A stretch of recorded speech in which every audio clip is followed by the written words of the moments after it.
Muitas vezes nós convidamos Jesus para dentro da nossa casa, mas nós queremos falar para Jesus: ó Jesus, se tu não fizer isso, se tu fizer aquilo, se tu fizer isso, se tu não fizer aquilo, Senhor, eu não faço mais isso, eu não faço mais aquilo.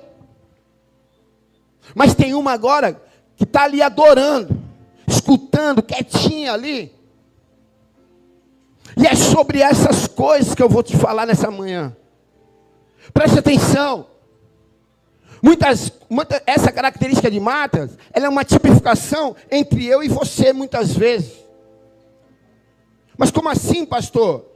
Quantas vezes nós andamos ansiosos? Quantas vezes eu e você se preocupamos com outras coisas, com as nossas contas, com o nosso trabalho? Quantas vezes nós se preocupamos em que devemos fazer amanhã, os compromissos, e esquecemos de fazer igual Maria, que dá lugar primeiro ao Senhor? Quantas vezes a nossa ansiedade faz com que a gente se atropele? Não tem um dizer, né, aí no mundo, fala assim: colocar a carroça na frente dos bois.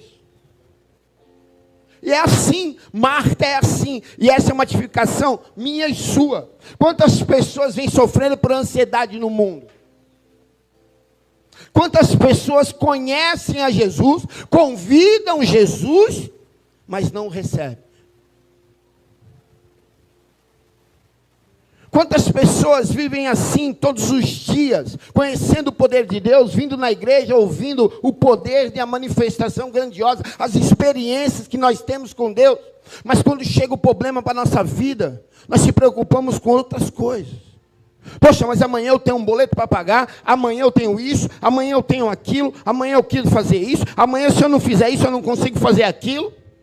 E nós esquecemos de priorizar a Deus. Colocamos as coisas importantes na frente da prioridade. E é sobre isso que eu venho falar nessa manhã. Sobre prioridade e coisas importantes. Tem muitas coisas importantes. Trabalhar é importante. Contas são importantes. O meu estudo é importante. Os meus compromissos são importantes. Mas a minha prioridade? Qual é a minha prioridade nessa manhã? Será que eu estou colocando Deus na frente das minhas coisas importantes?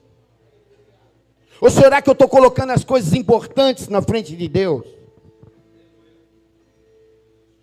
Marta está falando para Jesus assim: ó Jesus, não te importas que eu faça tudo sozinho? Peça para que ela venha me ajudar.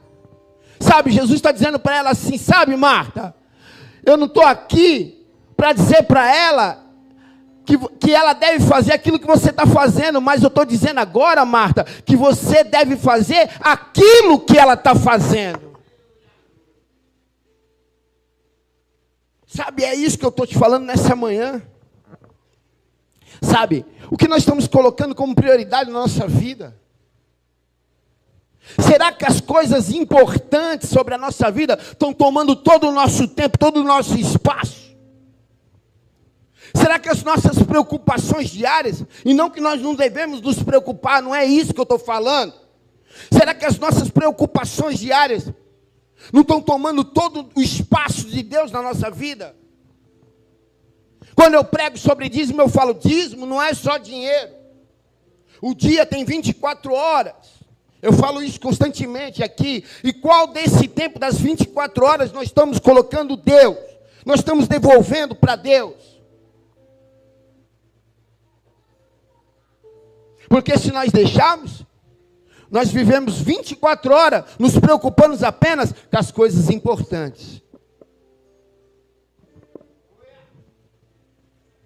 Então eu falo assim: prioridade tem que vir na frente das coisas importantes.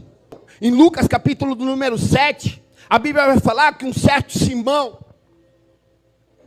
um fariseu, convida Jesus para vir ceiar na sua casa. E a Bíblia, Jesus entra, ele é recebido, ele é colocado na mesa. E daqui a pouco a Bíblia vai relatar sobre uma mulher que invade a casa com vidro de alabastro, que é um perfume muito caro. E ela entra na sua casa, ela fica aos pés do Senhor, ela quebra aquele vidro de alabastro, perfuma os pés do Senhor, unge os pés do Senhor, e com as suas lágrimas, ela lava os pés do Senhor, com seus cabelos longos, ela seca os pés do Senhor, e a Bíblia fala que ela não para de beijar os seus pés. E a Bíblia vai falar também, que daqui a pouco esse homem, ele vai indagar no pensamento. Se esse homem fosse profeta mesmo, ele saberia exatamente quem essa mulher é.